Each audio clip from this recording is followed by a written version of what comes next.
Hello friends, हमारे mutual fund series में second video है। आज हम म्यूचुअल फंड्स को समझने की कोशिश करेंगे। पिछले वीडियो में हमने ये देखा कि म्यूचुअल फंड में हमको क्यों जाना चाहिए, ये किन के लिए है।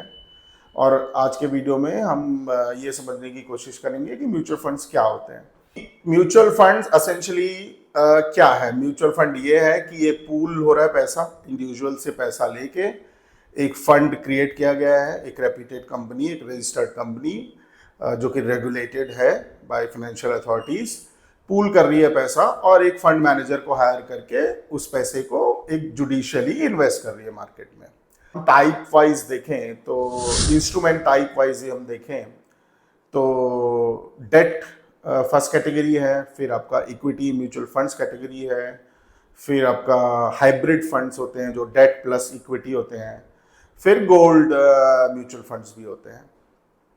अभी डेट म्यूचुअल फंड्स वो फंड्स हाउसेस होते हैं जो लोगों का पैसा पूल इन करके गवर्नमेंट बॉन्ड्स या कंपनी के जो बॉन्ड्स रिलीज होते हैं, जो कंपनी डेट्स होती है या गवर्नमेंट जो डेट्स लेती है, पैसा रेज करती है, उन पे इन्वेस्ट करती है।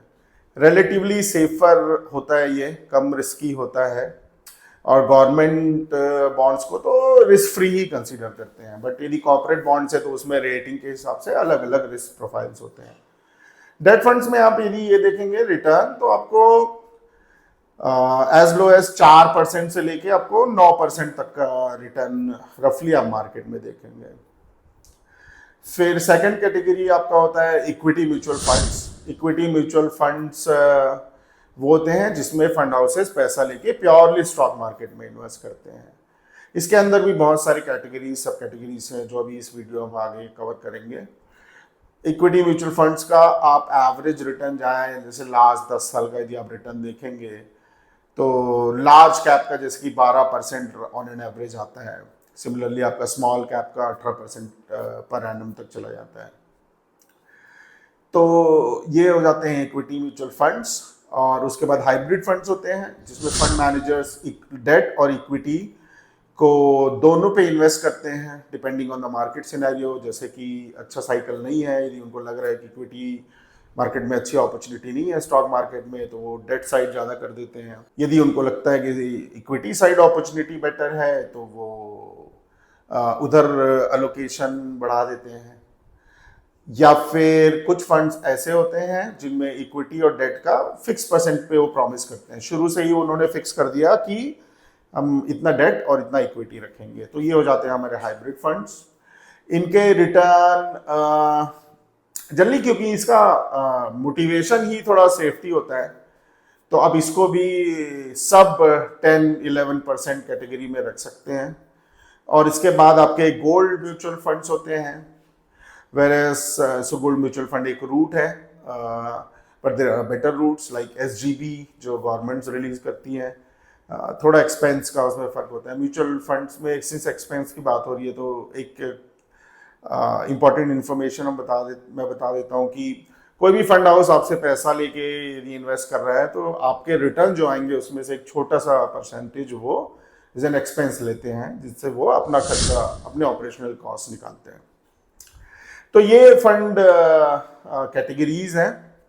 हम ज़्यादातर इक्विटी के अराउंड बात करेंगे क्योंकि हम मोटिवेटेड हैं स्टॉक मार्केट में कैसे हम स्टॉक मार्केट से फ़ायदा उठा सके। इक्विटी म्यूचुअल फंड्स में यदि हम जाएं तो कंपनीज के कैपिटलाइजेशन के हिसाब से कैटेगराइज्ड हैं। म्यूचुअल फंड हाउसेस को इन कैटेगरीज को रिस्पेक्ट करना होता है जब वो इन्वेस्ट कर रहे होते हैं पैसा। तो फर्स्ट कैटेगरी है लार्ज कैप, जो सिर्फ लार्ज कैप कंपनीज में, कैपिटलाइजेशन कंपनीज में इन्वेस्ट कर सकते हैं।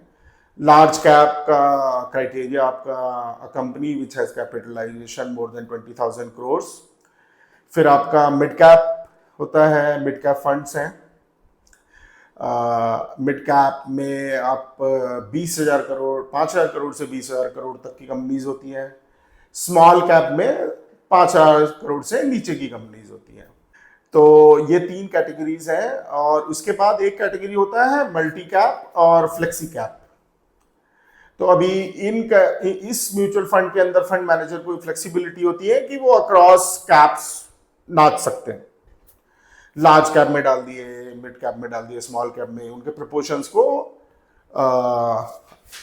इधर चेंज कर सकते हैं depending on the market scenario.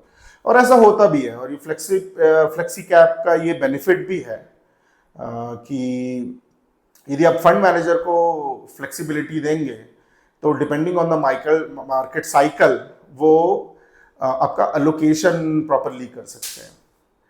इसके बाद फंड के मैनेजमेंट के पर्सपेक्टिव से यदि हम देखें तो 3 कैटेगरीज में और फर्दर कैटेगराइज्ड हैं म्यूचुअल फंड्स। इंडेक्स फंड्स और इसी को ग्लोबल मार्केट्स में ETF भी बोल देते हैं। दोनों इंडेक्स पे बेस होते हैं, बस उनका ऑपरेशन थोड़ा डिफरेंट होता है। जैसे ETF को एक्सचेंज में ट्रेड करते हैं और आपका फंड जो होता है उसको फंड हाउस लेके फिर उसको मार्केट में इन्वेस्ट करती है। हाउएवर दोनों जो भी इंडेक्स के लिए वो फंड या ETF बनाए हैं उसको ट्रैक करते हैं, उसका रिटर्न आपको मिलता है। ये लोवेस्ट एक्सपेंस कैटेगरी होता है क्योंकि यहाँ पर फंड मैनेजर का इनपुट लिमिटेड होता है और नो इनपुट होता है। वो बस आपका पैसा ले रहे हैं और वो इंडेक्स पे कर रहे हैं। जैसे कि एग्जांपल के लिए आपका निफ्टी इंडेक्स फंड है, तो निफ्टी 50 के 50 स्टॉक्स लिए, उसका प्रपोर्शन जो एक्सचेंज ने ऑलरेडी जहाँ का वो इंडेक्स है उस एक्सचेंज ने डिफाइन किया है उसी प्रपोर्शन में वो इन्वेस्ट करते रहते हैं और उसके रिटर्न आपको मिलते हैं। यदि वहां पर कोई स्टॉक चेंज हुआ उस इंडेक्स में तो फिर वो फंड भी अपना लोकेशन चेंज कर देता है। सिमिलरली आप इसी तरह से देखें तो मैनेज फंड्स होते हैं जो आपको सबसे ज्यादा मार्केट में लार्ज नंबर ऑफ, जैसे कि Kotak mutual fund, HDFC mutual fund, ये फंड हाउसेस हैं। इस तरह से 10 फंड हाउसेस हैं और वो 10 फंड हाउसेस के अंदर आपको बहुत सारे फंड्स मिलेंगे कि Kotak large cap, Kotak multi cap, Kotak mid cap, HDFC large, HDFC multi cap.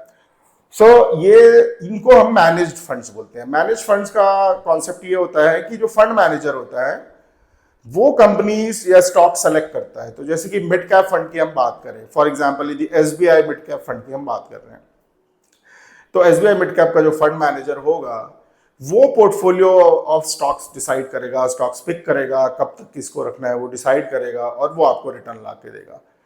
तो इसको हम मैनेज्ड फंड्स बोलते हैं। एक और इसी का सब कैटेगरी है मैनेज फंड्स का, जो है थीमेटिक फंड्स।